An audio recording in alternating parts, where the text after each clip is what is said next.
You're not supposed to breathe through your mouth. You're supposed to breathe through your nose. Initially, it started with yoga as a physical activity to lose my pregnancy weight. I gained extra 35 kgs. Yoga helped me reduce the weight. And along that line, I found that that practice brought me something more than just the physical activity, obviously the physical impact of it, losing weight. Why breathwork? What is so powerful about it? The deeper you can breathe, the longer you can sustain your breath, the easier the pose is going to be, even though it is very challenging. True that, yeah. Because I went through grief twice, losing my siblings 2 times. The second time was relatively easier to navigate through because I was already practicing breathwork. You would notice people who are snoring, they tend to stop breathing for a while just because we don't breathe properly. Since It's birthing breathing, is the breath. And the last thing that we would give up before the time passes, breath. before we leave this life, is the breath, right? Yes. Our life begin and end with the breath.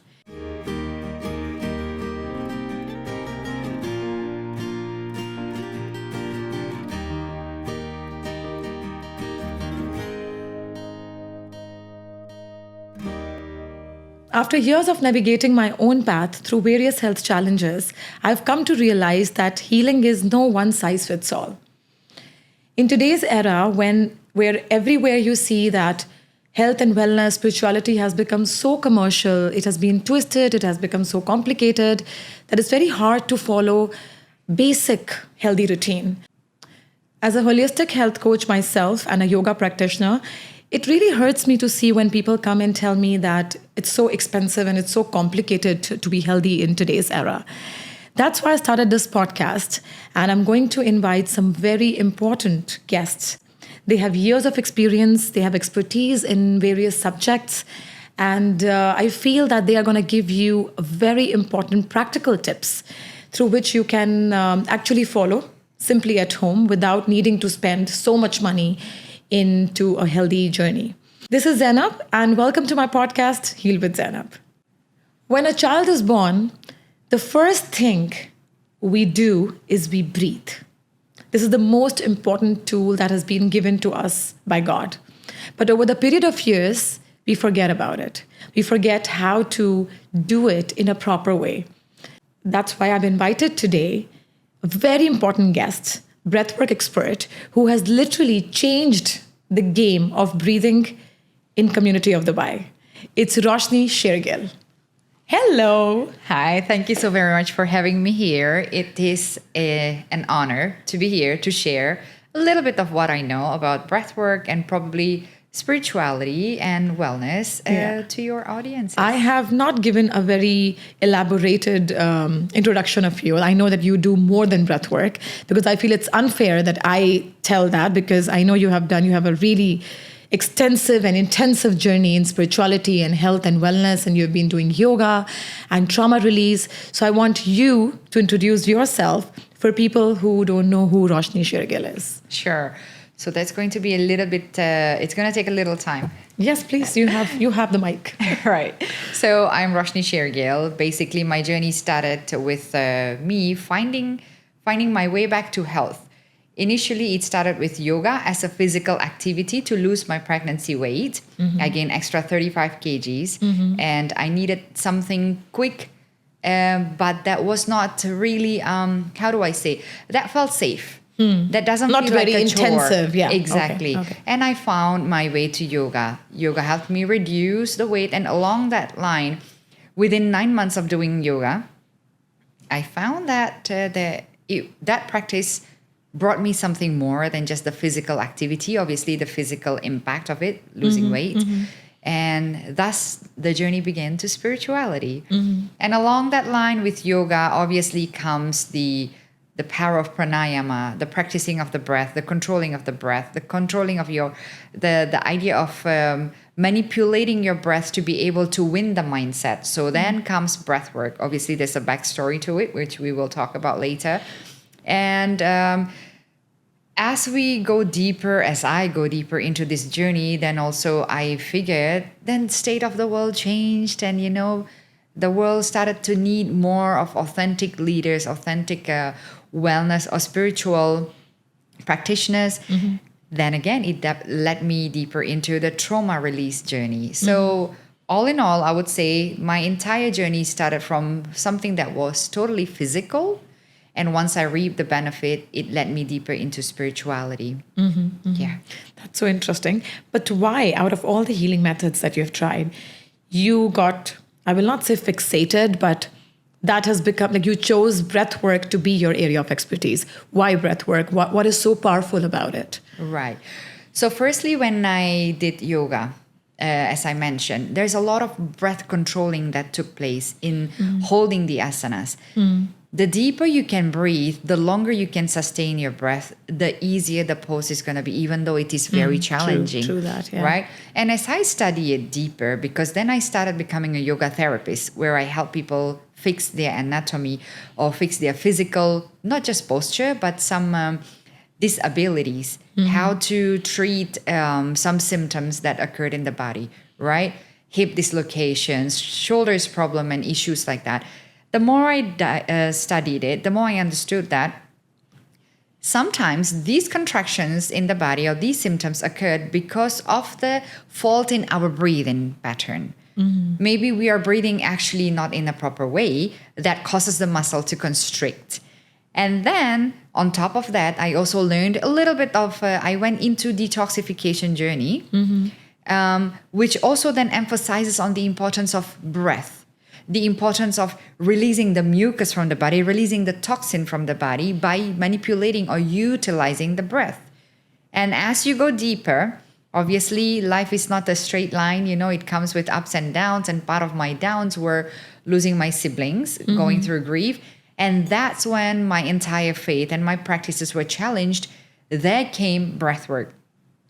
And using this powerful method, which is readily available within our body, it helped me to clear or to process the grief faster than it was, because I went through grief twice, losing my siblings 2 times.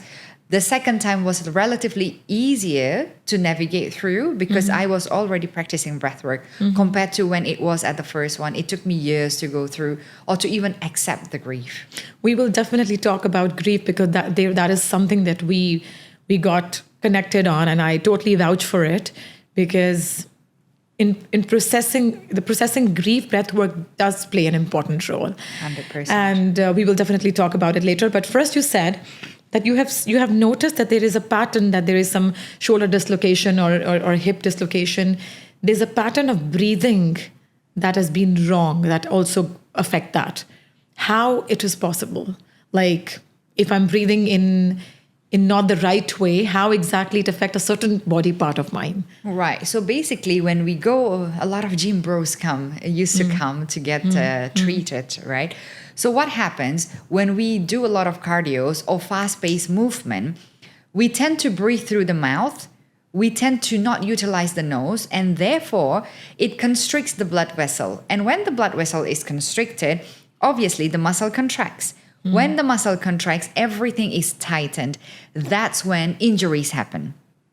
Okay. Right? Yeah. Whereas when they come to practices such as yoga, or therefore we often encourage people to do your cardio, do your gym workout, but at the same time do mobility, do stretching, practices such as yoga.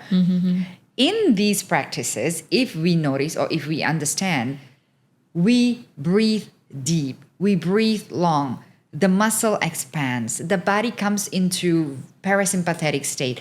The body is, even though it's suffering through the poses, but it is relaxed. Because the blood is flowing all the way up to the brainstem receives it. So the signal is you are safe even though you are suffering. Okay, makes sense. Right. So basically, anyone who is watching right now, when we are talking about so much about breathe, people might be thinking that, okay, but I am breathing. What do you mean by breathe in a right way? For a layman, for a common man, because all of us are breathing on autopilot. We don't know where are we breathing wrong. And I have noticed that many of the people, they do not even know when we inhale, but the tummy should come out or it should go in. So when you address to them how exactly they should breathe, what is the right way of breathing? Right. So when we talk about breathing, it is a process that happens automatically because it is governed under our autonomic nervous system, right? Our nervous system is the system that keeps us alive. Literally, it's your brain and your spinal cord. And within this nervous system, within this system, there are two branches, the parasympathetic state and sympathetic nervous state under the autonomic. So the autonomic nervous system governs your blood regulation, it governs your breath, things that happens automatically that you don't even have to think about. Your digestion, every system in the body, all the processes in the body. And for those who don't know, parasympathetic nervous system is basically when you're in extremely relaxing state, when you're in resting mode. Yeah. And sympathetic nervous system is when you're in a stressful mode. So that's what it means when we talk about that. Right, yes. Yeah. So it's really important to mention that, obviously. So these ANS, the autonomic nervous system, governs the breath. So when the breath is actually not done properly, in a way, let's say 60% of the world population breathe through their mouth, which is a very wrong way, the first wrong way of breathing. You're not supposed to breathe through your mouth. You're supposed to breathe through your nose. And many people have no idea what, and I am included in that. I have been breathing from my mouth and I've suffered so much because of that. So many of the allergies that I'm facing right now, allergic rhinitis, I think even the voice has been changed, if I'm not wrong, right? That also impacts it. It impacts your because vocal I cord. never knew there is something wrong about it. My mother was a mouth breather, so I'm a mouth breather, and I felt that okay, nobody ever highlighted that mouth breathing was wrong till the time I really become conscious about it, that I have to breathe from the nose. Right. So yes, we are also coming there. First, I want you to demonstrate that exactly what is the right way of breathing, Right. how we should inhale and how we should exhale, and then we will talk more about mouth breathing. Sure. I mean, especially after mentioning that 60% of world population is breathing incorrectly, that means it's very alarming, isn't it? So many people, many of us actually tend to forget that we are supposed to utilize the nose, because as we breathe through the nose, there is a specific gas that is called the nitric oxide that works as a vasodilator. It expands, it opens up the blood vessel, which means the oxygen then can flow freely to the hemoglobin, to the blood cell. Through this hemoglobin, through the blood cell, it is then distributed to the tissues, the muscles, the organs. What happens when we mouth breathe is the breath tends to be shallow. So it stops right up here in the chest. Right? Okay. Whereas when we breathe through the nose, which is the proper way to breathe, It goes deeper. it goes deeper because it goes through all the tubes, all the pipes that takes you to the throat, to the lungs, and then all the bronchioles, and all the way down to the sacs, which is called the alveoli. There are lots of them, plenty of them. Again, when we breathe through the nose, the breath tends to be deeper and longer, right? So there is a proper timing that will allow that blood cell to distribute the oxygen, that gas to be released to the bloodstream, to the tissues, and the exchange of the waste gas, which is the carbon dioxide, to then be released. Whereas when we breathe through the mouth, the distance is too short. Okay. The mouth does not have the tiny little hair that is to filter the particles, right? So it is already inhaling all these particles, all the impure air, perhaps bacteria, virus, all the way it goes to the lungs. So there is already disruptions happening here. And not only that, because then the exhale happens too fast, that waste gas, the carbon dioxide that's been produced by the muscle contraction, by the brain, by the thinking process, every little thing you do, even blinking your eyes, releases that, right? Creates waste in the body, right? And that toxic materials can only be released when you give it proper time between these two gases to exchange in the body. And by proper time, you mean like slow breathing? Slow and deep enough to allow the exchange. So on the count of maybe 2, 3, 4, all the way inside, and then 4, 3, 2, 1. Exactly. One more important thing. So when we inhale, our tummy should come out. Yes. Correct? Yes. Through So the inhale, nose. Yeah, all the way down to the lower abdomen. And exhale, it should suck in. It should contract. But this cannot happen. The problem is, again, this cannot happen when you're breathing through the mouth, because automatically when you're breathing through the mouth, you activate your sympathetic state, which is alerting the body you are in danger, you are in stress, you are anxious. So shut down every other system, focus on the brain. Focus on the brain, so the blood flow only goes through to the brain. Your eyes contract, your pupil dilates, your blood pressure rises up. So it could be very dangerous, actually. Of course, especially that's why hypertension happens, diabetes happens, because of a simple rule of breathing improperly. So if humans are programmed to breathe from the nose, right? We are not designed to breathe from the mouth. Then where does it happen? Where do we go wrong that now every other person, or you're saying 60% of the people, are mouth breathers? Yes. How? How did the evolution Is it happen, a lifestyle? right? Yeah, is it evolution? Yes. Where, what do you think was that one thing that destroyed the whole structure of proper breathing by Right. humans? Yeah. It's going to be, it's not going to be relatively easy to pinpoint at one, but studies have said, multiple studies have said that lifestyle pace have changed. The industrial era, the capitalism, all of these that causes a lot of stress, that puts a lot of burden on a human's nervous system, who are supposed to live in rhythm with the nature, have been robbed. Like all of this system has dominated, or has have engineered a human to live in a completely different way that is not in tune with the That is rhythm of unnatural, nature. yes. It is Yes. completely unnatural, right? The pace of life, the constant worry, because bills to pay, studies, schools. So you think stress plays a crucial role, because then your body gets panic and automatically it needs more oxygen. That's why we have to open our mouth. Is it? Yes, stress plays a huge role, because stress takes a lot of toll in the brain, because it creates a lot of thinking mind. And Hatha Yoga Pradipika says that a human who can control the breath controls the mind, and vice versa. A person who can control the mind controls the breath, and those who can control these two elements controls the world, controls life. True. Right? And even these two are dependent. You see, like you said, if you're a fast breather, it causes you stress, or if you are stressful, it causes you mouth Yes. breathing. So And they both are dependent on each other, anyways. 100%. And the more you breathe faster, the more the mind or the brain is going to produce fast-paced thoughts, which means you are going to get entangled in that loop of constant thinking and constant worrying. You get it? So that blood flow does not come all the way down to your organs to help you with your respiratory system, does not allow the body to take care of the digestive system, the reproductive system. There are a lot of systems in the body that needs that oxygen, which is being overlooked at the moment by the brain because of that alert that you are in threat. You are supposed to survive now. Forget about thriving. That's the body. That's the signal from the brain down to the body, right?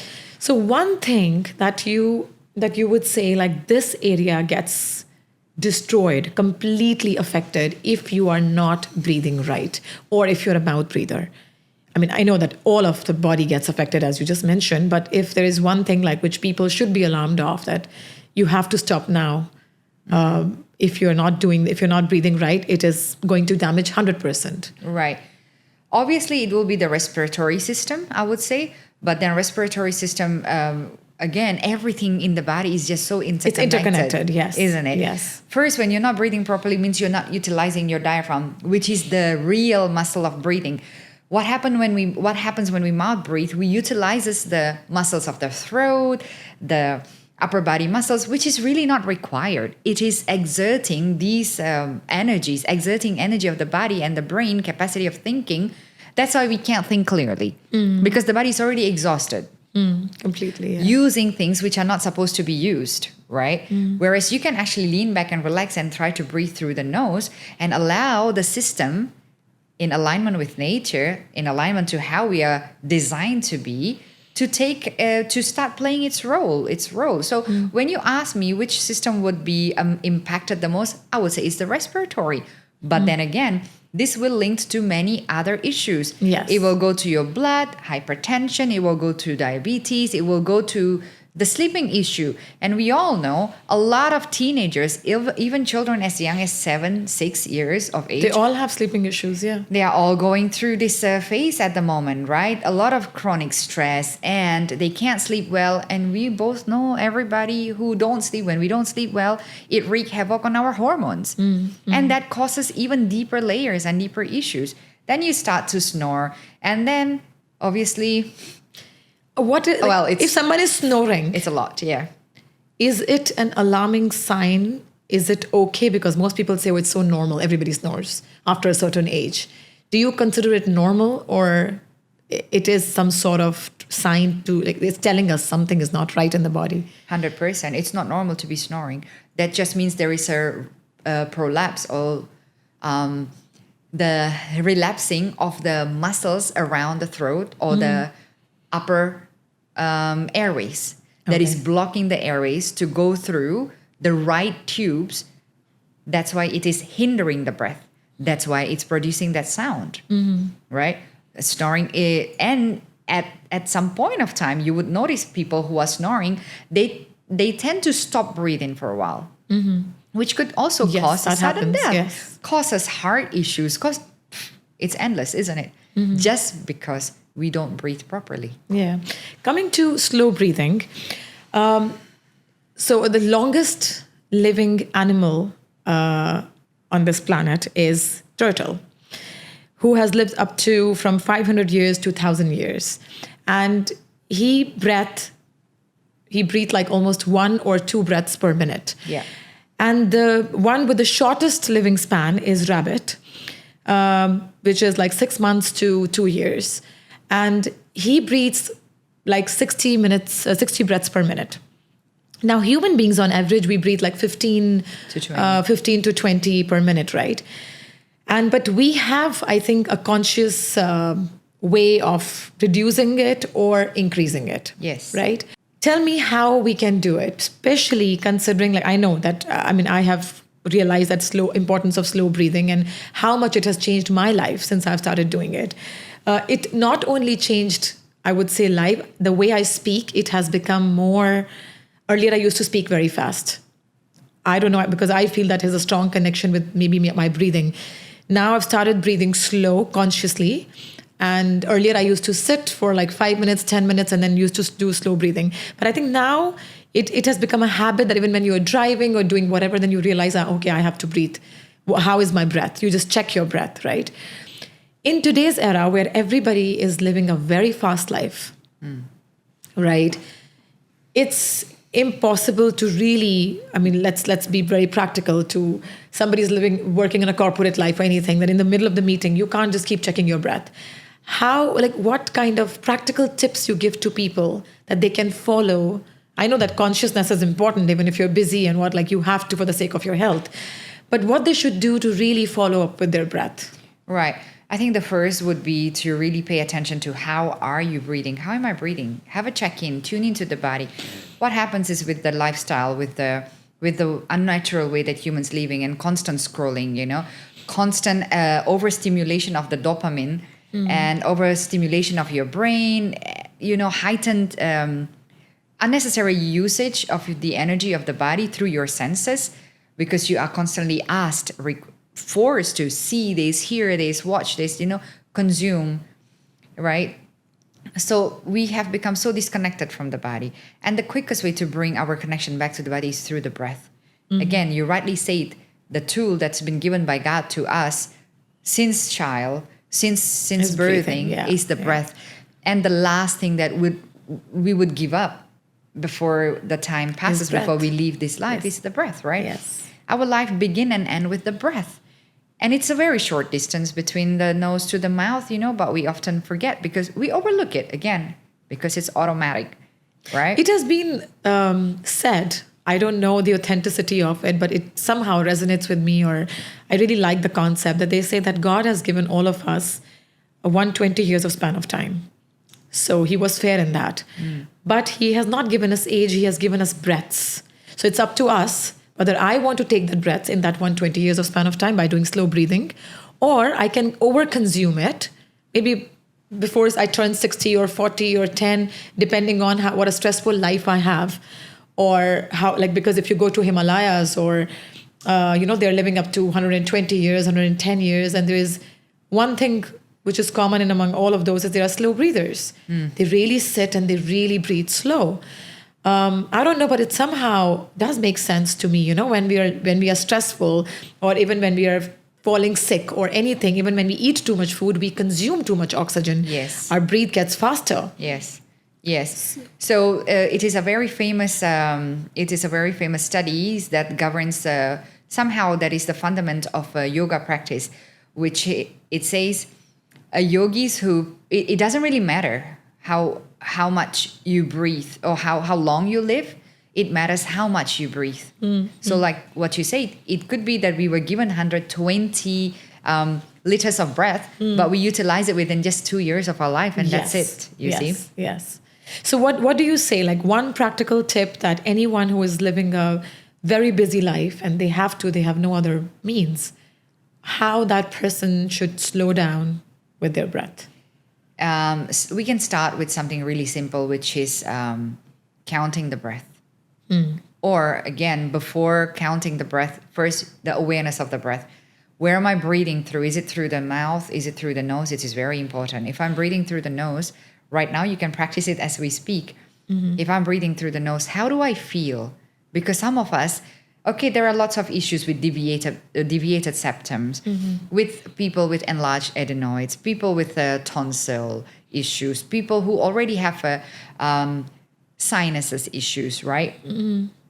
It's about how can I retrain my nose to breathe again, instead of falling back to the pattern like, I'm going to give up because, breathing through the mouth is easier. So difficult, You take in the deep and it's easier breath. to get your tonsils removed, your adenoids removed. Yes. It's easy than actually changing the patterns of how you breathe. Absolutely. So what you're recommending is that just be conscious about slow breathing, and maybe we can start with counting, right? Yes. So 2, Also, where does 3, the breath coming 4, from?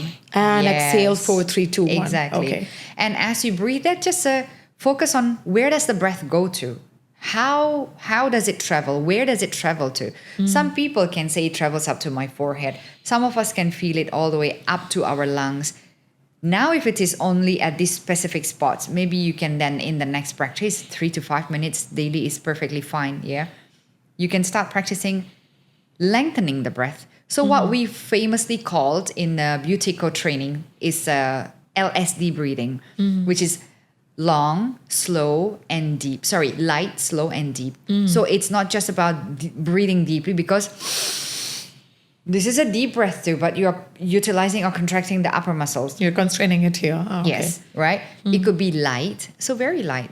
Like the samurais, when they were training, legend says that the samurais were trained by breathing to a feather, such a way that their breath is not even noticeable. Therefore, they could therefore they became a samurai, you know what I'm saying? So LSD, light, slow, and deep. So you're going to want to breathe really lightly, unnoticeable. Can I do that? Can I not do that? If I can't, what do I feel? So here are the symptoms you may need to look out for. This is for normal people without any health issues, by the way, because for those who are asthmatic, those who have hypertension, diabetic, or have any health-related issues, especially the respiratory health, right? You want to consult with your physician first, right? But otherwise, you're gonna notice the breath, how light it is. What's the temperature of the air that enters my nose, right? And where does it travel to? Once it travels within me, how long does it take before I expel it out? Again, that's important to know. Am I giving it time for these two gases to be exchanged within my system, right? So you're not just taking in more oxygen, but you also need to release the CO2. Basically, sitting with yourself for 5-10 minutes. Yeah, keep it 5 It's daily important, and for just the focus beginning. on your breathing. Yeah. I guess that will change a lot. But I've also Yes. noticed that people who have been breathing wrong for so many years, and they have become old now, let's say 70, 80, and you tell them, or you And if they're trying to breathe normally, like, I'm telling them, okay, breathe in and your belly should come out like a balloon, and exhale, it should come. They get tired. Yes. What is the reason? It is the muscle retraining. Neuroplasticity can be recreated after at least 3 weeks of practices, right? So if you would ask, okay, what is next? Tuning into the body, understanding the breath, or noticing where am I breathing from, and then the LSD breathing. But what else? What could be easier? What about we start with waking up in the morning and practicing gratitude? What about right before you begin your day, you notice how long can I hold my breath? That would be a great indicator to your health, right? If you can hold it lower than 15 seconds, that means there's a lot of issues happening in your body. Okay. Maybe it's not apparent. Maybe so a healthy breather should be able to hold the breath more than 15 seconds. 15 to 20 seconds is ideal. Okay. To show you that you are healthy. But this has to be done first thing in the morning as soon as you wake up, while the mind is still at a very resting state. And holding the breath is an exercise to train that muscle, right? To make it, like, strengthen it. Not just to strengthen, but first to get the marker that indicates where am I in my health level. Okay. Right? Even if you are a person who's relatively living a healthy life, eating healthy, exercising and stuff, but not necessarily, there could be some issues inside that we are not aware of. If you ask me right now, probably I am nervous, probably I am anxious because of the long list of things to do. If I check maybe my BOLT level, we call it the BOLT, which is blood oxygen level test, just by holding the breath early in the morning, maybe my level would be below 15. But when I'm more stress-free, maybe when I sleep enough, it could be more than 40 seconds. It really depends. But this is the first thing that you need to do before you do anything else. That's very interesting. And I think I'm going to come to this demonstration I really want to do. We have an oximeter here. Yeah. And it has been said that just by breathing slow or fast, we can actually control our heart rate. Yes. So can you show us, like, absolutely. how exactly you can do it? Yes. Before we start this pulse oximeter, I would like to say that the ideal breath per minute that humans are supposed to practice to bring it to is 5.5 to 6 breaths per minute. Okay. Within 1 minute, you're going to want to count. That would be next later steps once you are able to really even know, I'm breathing through my nose. I'm consciously bringing the breath back to the nose. Even though it is hard, it's repatterning, retraining, creating neuroplasticity that, yes, I was a mouth breather, but I can still be a nose breather now, right? And if you notice that you have sinus issues or you have deviated septum, you would want to go and consult to the doctor, the right person, right? So bringing the breath back to 5.5 to 6 breaths per minute, not only it slows down your heart rate variable, it also brings your pH balance, blood pH balance to ideally 7.5. That's the sweet spot. Wow, 7.4. okay. That's a sweet spot. It is not too alkaline or too acidic. You can't be too alkaline because your body, like the stomach, needs some certain level of acid, right? So the sweet spot is 7.4, and it's been long practiced by the Tibetan monks, or in Taoism, even in Rosary in Christianity. The Rosary, somehow it completes within 5.5 tuning. I really can't remember the research, but it is really interesting to know that they said your prayers will be answered if you do it with the right kind of breathing, which is 5.5 breaths per minute. Wow. That's the power of manifestation if we come into that. Okay. Yeah. So coming back to that, how to bring it down. So let's say So right now you can show in the camera how much is showing. Yeah, well, you can put your finger and then show what is your heart rate showing currently. Let's start here. So this is what we call the pulse oximeter. It is still checking, as you can see. It is still. So, okay, what is it showing right now? And then we are going to slow down the heart rate first and then increase, correct? Yes. Okay. So the training is called the cadence breathing, which is you're going to bring the the heart coherent breathing, where you're going to bring same level of exhale and inhale and slowing down your breath. It is still recording it. Yeah. Okay.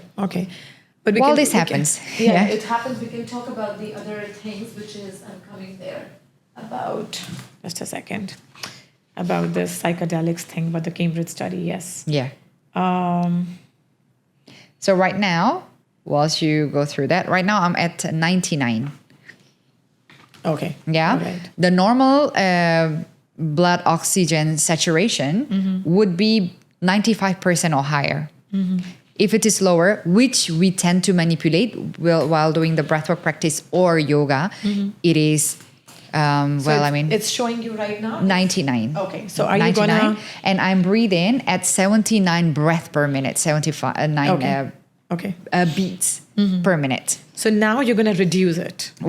We can manipulate this either Yes. to reduce or to increase. Okay, Right? let's start. Right Yeah. now, I'm just noticing it. But the way to train it is by doing the hypoxic training, which is lowering the oxygen level in the body. All right? Are we going to By practice holding. Yes, together? let's start. Yeah, Yeah. let's start. Let's take a deep breath in. Exhale. You're going to want to lean back a little and understanding that you're breathing through the nose down to your lower abdomen. Maybe if you feel relaxed, you can relax your shoulders, relax your jaws. The most place that hold tension. I'm already reducing my breath per minute, the heart rate. But obviously, as we speak, it's going to increase. Yes, yes. Yeah. But it has dropped, right? Yes.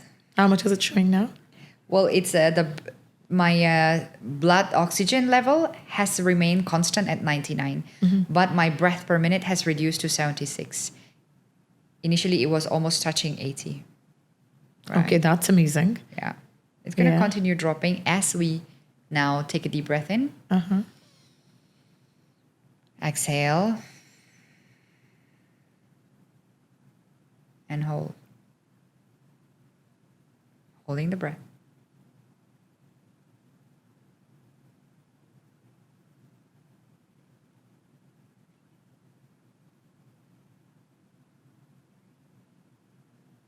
It is 73.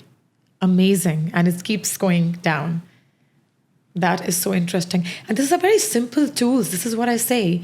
If people know, people still who holding have my blood breath. pressure and all, like imagine like this is so beautiful that if you just know the art of breathing, how much your life can change. Absolutely. Right? Absolutely. So coming to the breathwork versus psychedelics versus the neurotraining. Neurotraining is a very, very expensive program Yes. to get trained Yeah. on, right? Yes. Psychedelics is illegal. So we have breathwork, right? Which is easy and which is free of Easy, cost, yeah. which God has given it to you, right? So it was a Cambridge studies that I was reading in which they have studied on breathwork and they have studied on 300 cases, basically 300 people. And surprisingly, they said that the effect on the brain, on the gray matter of the brain, by just doing 20 minutes of breath work is exactly the same when we do magic mushrooms, which is psychedelics, right? It's a plant medicine which people take. Do you believe that it is possible? Have you experienced it? Yeah, so basically, one of the pioneer of the holotropic breathing, the person, the people behind who founded this holotropic breathing, he was a professor. His name is Stanislav Grof. He's a physician from Czech Republic, if I'm not mistaken. Yeah. So they started holotropic breathing after doing multiple studies and researches of LSD. Yeah, LSD, is that what that's called? Yeah, the what do you call that? The hallucinogenic, right? Yeah. So they took that and then they noticed people's altered state of consciousness, but they did that study to help identify how can people heal by using these multiple things, by using this psychedelic, right? So they noticed that the breath can actually taking it from Taoism, okay? Again, everything comes back from the ancient practices. From the ancient practices, yeah. Right? Then it is brought to the West. So studying from that, it shows that reducing the breath or hyperventilating, breathing rigorously, allows the brain to achieve same mental state, whereas altered state of your mind. How does that happen? So when you hyperventilate, there is a buildup of carbon dioxide in the body. With that, it constricts the blood vessel that goes to the brain. So the brain starts to get into that state of illusion. When it starts to appear like it is an illusion, your other body parts starts to slow down and even eventually shut off, right? Again, the focus is always to keep you alive, and the way to keep you alive by keeping your brain always oxygenated. Doesn't matter if all other system fails. The brain is the last that has to be protected, right? The first to be protected. Sorry. So then, when the blood constricts, then you start to become a little bit hallucinogenic. You start to hallucinate. When you get into that state, when it comes with the breath, obviously what happens, all parts of the body that governs the ego, we call it the default mode network, the DMN, right? Yes, the default mode network. Is it the network? Which is like an ego part of your brain. Yes. Yeah. The network in the brain that controls your ego, your identity, some of the emotions as well, the fear and stuff. So when that is shut down, you start to transcend in your consciousness. You start to become aware, or rather lose awareness of the physical body. You start to become aware of your connection with something greater, something more profound. A human starts to really detach themselves from their body and connect maybe with their higher consciousness. Connect with the consciousness of the entire space. Right? And understanding that breathwork is not a practice of just physics or science, you see. It is very spiritual practice.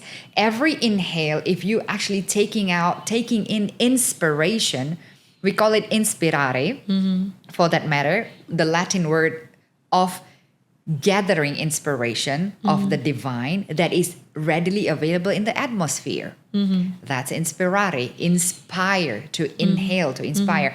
And to expirare, the root word, that means to exhale, to release, to give away. To give away your fear, to give away your ego, right?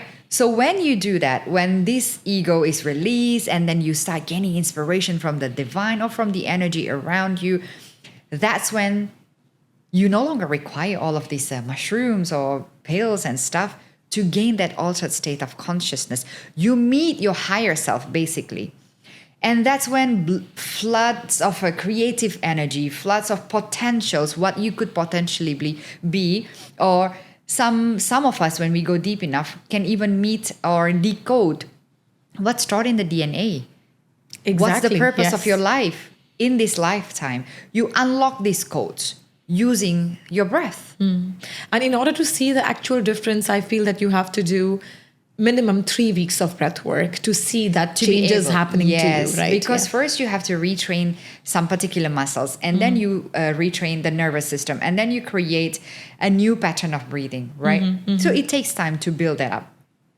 No, and I can totally say, because this is something that I have experienced myself, and coming back to that, there's one thing that we got connected on is grief, because I have lost 2 of my family members, and she has lost it earlier than me. And from her experience, I've learned that, okay, this is something. And when I lost them, I noticed one thing about me is that it was very hard for me to cry or to be vulnerable in front of other people. And before that, I never found it as a problem. But then when I did the breath work with her, and then that is one time I remember how actually the trauma release happened, though it was a room full of strangers. But it just came, that the whole trauma release happened. And I want to talk a little bit about that trauma release, because you have been through grief, not only the loss of 2 siblings, but also you've been through divorce. So going through so much of those challenges, how do you think the breathwork has really helped you in coming out of it? Right. So when we speak about the altered state of consciousness that happened through the hyperventilation, right? During that time, also the ego dissolves. So when ego dissolves, you start coming back to the meeting your authentic self, right? When you meet your authentic self, you start also bringing about or allowing the body automatically allow everything, all the matters, all the thoughts, all the trauma, every single, memories that were repressed they are automatically surfacing up. When they come to the surface, that's it. The whole loop of that trauma is completed. You allow it to come up and then you release it with that hyperventilation. So how does it connect to grieving and healing through grieving? As I mentioned earlier, when my sister passed away in 2013, the practice I was indulging myself into was yoga. I did Kundalini yoga. That was my sole practice from the very beginning because it relates to the mantra, or the chanting relates to Sikhism, and I come from the background as a Sikh myself, right? So that has always been my constant practice. And meditation, I've always done meditation and prayers.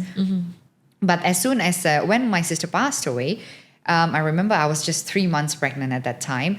My practice was probably I was religious. I was connected to something bigger. I have a very inquisitive mind, but it wasn't an energy healing practice yet, or I didn't really understand. But the goal of helping to heal her by going against the mainstream, finding the journey to energy healing, energy work, that's what led me to finding, how do I say, finding alternative healing, right? Yeah. But at that time, that energy work did not seem to be sufficient to help me heal from my grief of losing my sister. That's in 2013. Fast forward to 2019. Yeah, 2019, when I lost my brother. At that time, I was already a practitioner. I was already also a teacher. I was already not only practicing, but teaching others of this modality of yoga specifically and meditation. And I was finding my way into breathwork. So having practiced breathwork for myself at that time and losing my brother, I found that the breath kind of holds you like, how do I say, it could be like a blanket, I would say, that kept me warm. And it was also like a strong pillar that kept me standing strong. Probably it has got to do with you activating your diaphragm, which is really the muscle that keeps you upright, which activates, the activation of diaphragm is very important, right? And your spine sits upright because your diaphragm is working. Your core is engaged. The core is engaged actually means you are engaging your core as a human being, your fundament, your basic, right? So this practice allows me to come out of that grief relatively faster. And then in the very same year, I got divorced. Or probably divorce was, I can't even remember. It's been ages ago. Probably. Well, the two instances happened in the very same year, I believe. Obviously, with us women, we go through a lot of hormonal changes, hormonal imbalances when we go through grief, when we go through losses, right? When we go through challenges, that stress takes toll on our body. So the hormones are easily regulated back with the practice of breath. So I didn't find it as hard as to come out of that grief compared to normal people who have been, or years ago when I lost my sister. Yeah, because other people are numbing or suppressing or it's not easy thing to process. That's right. With breathwork, you are, whether you like it or not, you are challenged to meet yourself, to allow all the feelings, the emotion, that raw emotions to come up, to be cleared, to be released from your system. So you're no longer suppressing it or thinking, I'll deal with that later. Because it's difficult for us. We're not taught how to deal with heavy emotions. That's so true. Right? So we want to run away from it. We indulge in overconsumptions of food, of social media, of a lot of things. Yes. It's mainly we indulge in escapism, right? Just to summarize it up, 3 spiritual hacks that you want to give it to people. They don't need to spend too much money to try this and this, because there is so much going on currently in the world in the name of spirituality, or like I said in the beginning, in the name of health and wellness, that you would recommend to do at home, even if they are not very spiritual people or this, that if they do these 3 things, they're good to go. They don't need to indulge themselves into too many things. You're right. Yeah. I would agree with that. Everything has been commercialized because the capitalism. Am I allowed to speak of that? Or maybe that would be for the next. That's a different, whole podcast to talk about it. Yes, it's sad to see how our beautiful practice of spirituality and wellness, which is supposed to benefit people, normal people like us, have become so unattainable. have been made unattainable because of the price tag that comes with it, right? So here I am sharing 3 practices that would be, maybe it may not clear all your trauma. Maybe it may not help you, deal with a lot of chronic illnesses that you have. But it will allow you to gain that mental clarity. It will allow you to gain that faith or confidence within you that will help you open up the next door that will lead you to your next journey of healing. Could be seeing a doctor, a physician, or seeing a spiritual healer, anything. But for that, you need that strength to come from within. And the 3 top major things that help me go through all the challenges of life, be it the grief of losing my loved ones, be it separating from my spouse, would be the practice of gratitude.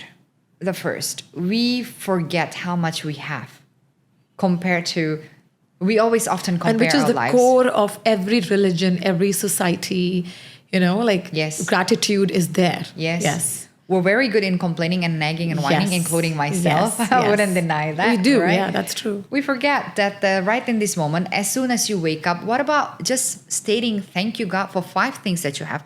For your health, perhaps, for the bed you sleep in, the roof over your head, the people that you have around your life, in your life, around you, right? Gratitude is important.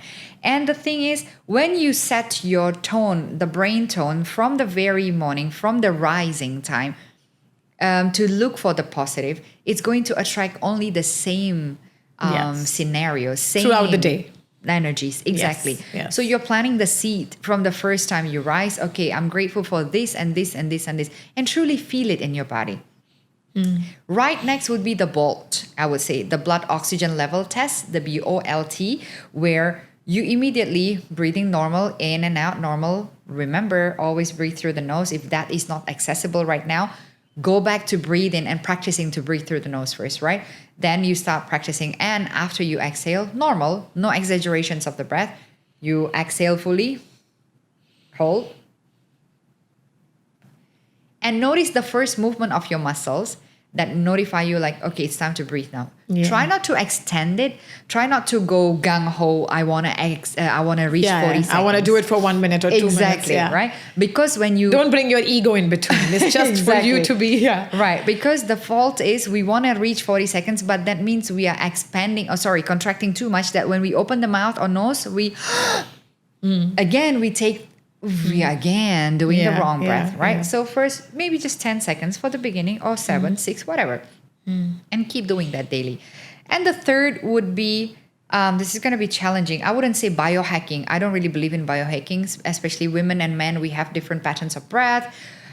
We have different hormones that is governing our bodies. So too much of biohacking is too much of a bypassing the law of nature, not just spiritual laws, but law of nature, right? So the third practice for me would be movements. So setting your body into a motion to move. So that energy keeps flowing and moving. Yeah, exactly. It shouldn't get stuck or Emotion stale. needs to flow through you. Energy, creativity, everything needs to flow through you. And it will not be able to until and unless you allow your body to move. Dance if you need to. Stretch. It's very simple. You don't need to go to that expensive gym class and do something very fancy. Just movement, running, swimming, dance, whatever you like. Breathing and gratitude. Yes, that's it. Yeah. That's it. So it's gratitude first on top of the list. Yes. Thankful for the breath that I have, that I'm alive today. Right? And then do breathing. And then you breathe. Yes. Right? You gather that inspiration gather the inspiration from the atmosphere. What sort of inspiration you want to gather today? What sort of